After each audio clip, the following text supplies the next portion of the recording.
Bueno, vamos a comenzar con el teórico de virus de la rubiola. La rubiola es una enfermedad infectocontagiosa con síntomas suaves y una erupción cutánea generalizada. En los niños habitualmente se autolimita y no tiene grandes consecuencias, pero cuando ocurre durante el primer trimestre en la mujer embarazada, hay riesgos de daños severos para el feto. La infección rubiólica, sin lugar a duda, es un problema médico importante centrado casi exclusivamente en la mujer embarazada, por amenazar seriamente la vida y la salud del chico que está gestando la mamá. Luego de que el virus de la rubiola fue aislado en cultivos celulares en el año 1962, rápidamente se logró prematuramente la vacuna a virus atenuado que comenzó a utilizarse en el año 1969. En los países donde se utilizaron programas de vacunación se pudo reducir la incidencia de la rubiola natural y por ende las consecuencias. Con esto quiero decir que la vacunación es el elemento más importante que tenemos para prevenir la rubiola y como consecuencia las graves consecuencias que puede originar en el feto cuando la mujer está gestando. Resalto este concepto habida cuenta que hoy por hoy se escuchan un montón de manifestaciones de gente que verdaderamente no tiene asidero científico, aconsejan no vacunar. Es un grave error y hay que sostener la vacunación como uno de los elementos más importantes para la prevención de las enfermedades. Bueno, ¿cómo es la epidemiología de la rubiola? Bueno, es una enfermedad de distribución mundial y tiene un comportamiento muy particular. Tiene, por un lado, un comportamiento endemo-epidémico que habitualmente se da en la región geográfica continental y a su vez también tiene un comportamiento epidémico en islas alejadas del Ecuador. La distribución etaria en los años interepidémicos se da habitualmente en la edad preescolar y en los años epidémicos se da en la edad escolar.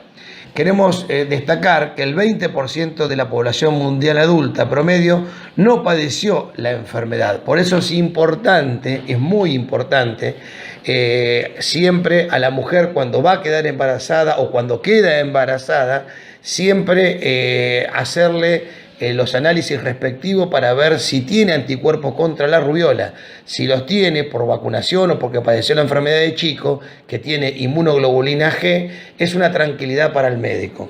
En la Argentina, entre el 10 y el 15% de las mujeres fértiles son de riesgo para contraer rubiola, lo que es, por eso resaltamos la importancia de controlar a las mujeres para ver si tienen o no anticuerpos contra la rubiola antes de quedar embarazada o cuando recién inician el embarazo. Bueno, vamos a hablar un poco de la estructura y la composición química del virus de la rubiola. El virus de la rubiola es un virus RNA con envoltura, es el único miembro del género Rubivirus de la familia Togaviridae. Los viriones individualmente tienen un core denso y están rodeados de una membrana lipídica. El virión tiene dos glicoproteínas estructurales de superficie, que son la E1 y E2, que se observan como espículas homogéneas. El core central podría estar compuesto por múltiples unidades diméricas de proteína C no glicosilada y fosforilada que asociado con el ácido nucleico RNA genómico forman una estructura de tipo icosaédrica. Bueno, ¿qué tenemos que decir además de este virus? Primero, que es importante destacar, el suero de una infección reciente contiene anticuerpos específicos para las tres proteínas, para la E1, E2 y la C. En los sueros de infección pasada hay anticuerpos específicos habitualmente para la proteína E1 y E2. Por lo tanto, la E1 y la E2 juegan el papel más importante de la inmunidad protectora para la rubiola. Esto lo destaco porque es muy, muy importante y lo resalto y lo reitero. En suero con infección reciente hay anticuerpos para las tres proteínas E1 y E2 y también para la C. Y en los sueros de infección pasada hay anticuerpos específicos para la proteína E1 y E2. Bueno, ahí vamos a encontrar en una de las placas, en forma esquemática, la conformación de la glicoproteína E1, E2, y vamos a también a ver la envoltura viral y por debajo la proteína C. Posteriormente vamos a ver una imagen microfotográfica electrónica del virus de la rubiola, donde se lo va a ver bien claramente y se nota muy bien su envoltura.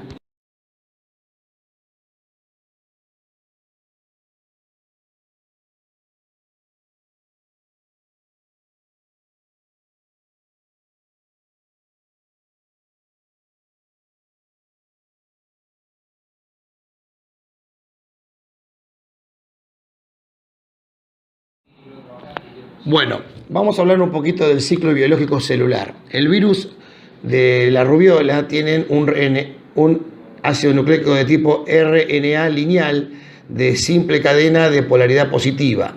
Comienza la replicación con la absorción del virus a la superficie de la célula susceptible, penetra por endocitosis, la replicación se realiza en el citoplasma. Esta replicación que se realiza en el citoplasma, vamos a ver que el genoma viral se desnuda a un pH ácido dentro del endosoma. El RNA positivo actúa como RNA mensajero y primero se van a sintetizar las proteínas no estructurales que van a generar la replicación. La transcripción del genoma viral, luego de un periodo de eclipse de 10 horas, comienza la duplicación del RNA viral negativo que se transforma en positivo. Posteriormente, el RNA mensajero da origen a las 3 proteínas estructurales, C1, E1 y E2, y con todo ya lo que se llama las proteínas estructurales más la duplicación del ácido nucleico, se va a producir el ensamble. Este ensamble genera los nuevos virus y posteriormente se genera una envoltura de lípidos de la célula y glicoproteína E1, E2 que van a estar en la superficie y el virus se va a liberar por brotación.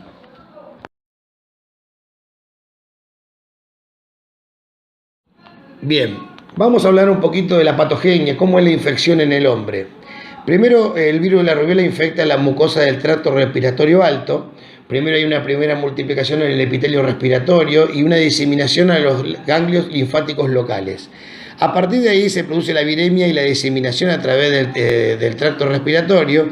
El virus lo podemos aislar en las secreciones faringeas y también en sangre después de una semana. O sea, en realidad una semana antes del exantema. El feto se infecta por vía sanguínea durante la viremia de la madre y el virus coloniza la placenta. La descamación de las células coriónicas infectadas infectan al feto y ahí se va a generar la rubiola congénita. Voy a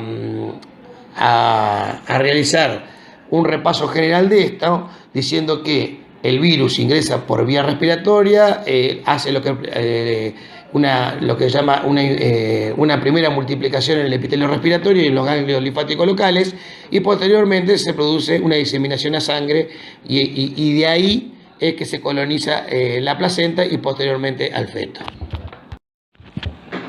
Bien, ¿cómo es la respuesta inmune?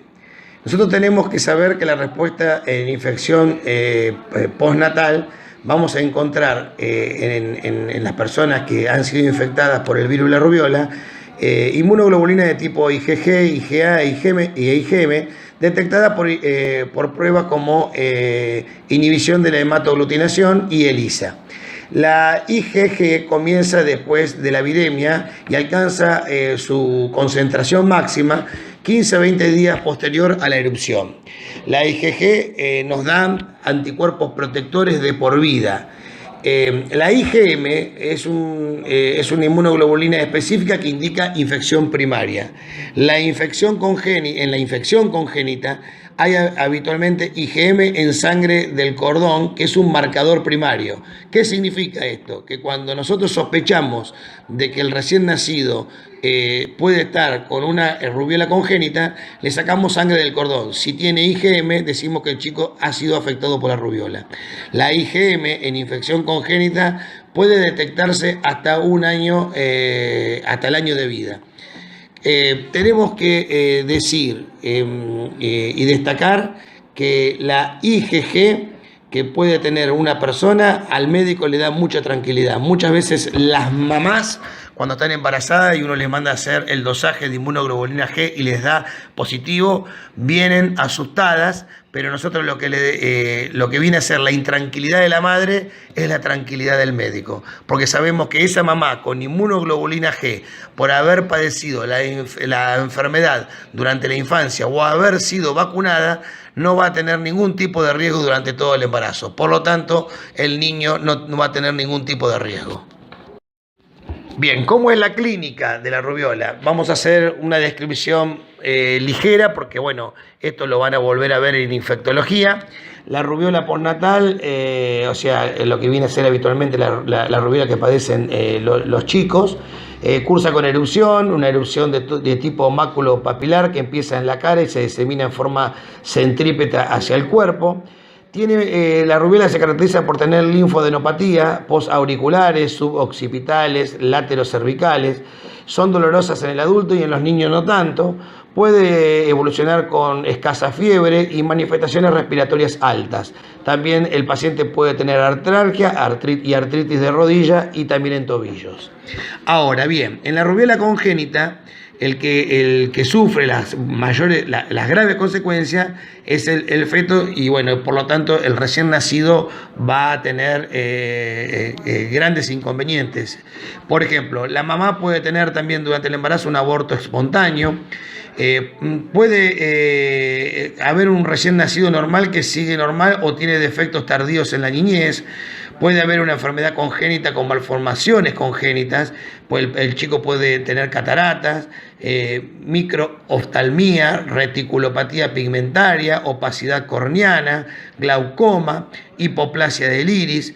También puede haber una persistencia del ductus arteriovenoso, una estrechez de la arteria pulmonar, estenosis aórtica o de la renal, comunicación interventricular, miocarditis, sordera, autismo, hipertensión endocraniana. Puede evolucionar con púrpuras, trombocitopenia, hepatosplenomegalia, hepatitis ictérica y osteopatías, las patologías osteoarticulares. Bueno, estas son algunas de las tantas consecuencias que puede generar la rubiola congénita.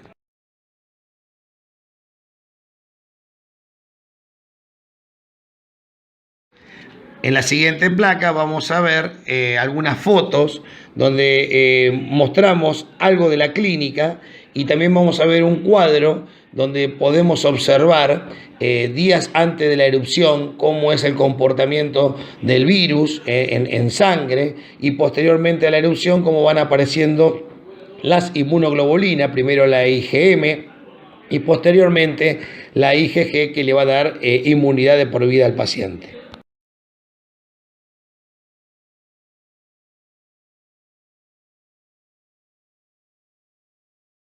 Bueno, ¿cómo hacemos el diagnóstico? Primero, el diagnóstico del paciente es, habitualmente hay una presunción clínica, pero el diagnóstico de laboratorio lo hacemos nosotros determinando el estado inmune. Primero pedimos IgG a las mujeres a partir de los 12 años y previo al embarazo. Con títulos de 1 en 8 o mayores indican protección. Con resultado negativo hay que indicar la vacunación siempre que no haya un embarazo en curso. A las embarazadas sin conocimiento de su estado inmune, a la embarazada con clínica de rubiola hay que pedirle siempre IgM específica.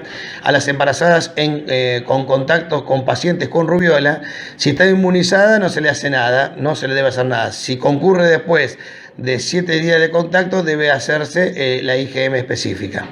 En el caso de la rubiola congénita hay que pedir IgM específica en sangre de cordón o sangre de los primeros 25 días del nacimiento. Si da positivo la IgM, hablamos de que es positiva la infección congénita. Bueno, el estudio de la cinética de los anticuerpos, si los anticuerpos disminuyen hasta hacerse negativos, los mismos no son del chico, son de la madre. Si se mantienen constantes, indican infección congénita. Bueno, y Para culminar, ¿cómo se hace la profilaxis de esta enfermedad? Bueno, primero hay que respetar el calendario oficial de vacunación. Tenemos un calendario muy completo en la Argentina y la vacuna contra la rubiola está en nuestro calendario de vacunación. En el caso de que no esté vacunada las niñas en edad pregestacional, hay que vacunarlas, hay que hacerle un control serológico a las embarazadas. Si se vacuna a la mujer no puede embarazarse por el término de 3 meses por ser una vacuna a virus vivo. Y bueno, vuelvo a reiterar, hay que cumplir con el calendario oficial de vacunación. La vacuna contra la rubiola está incluida en el mismo y la debemos respetar. La vacunación nos da la garantía de que la persona no va a padecer la enfermedad.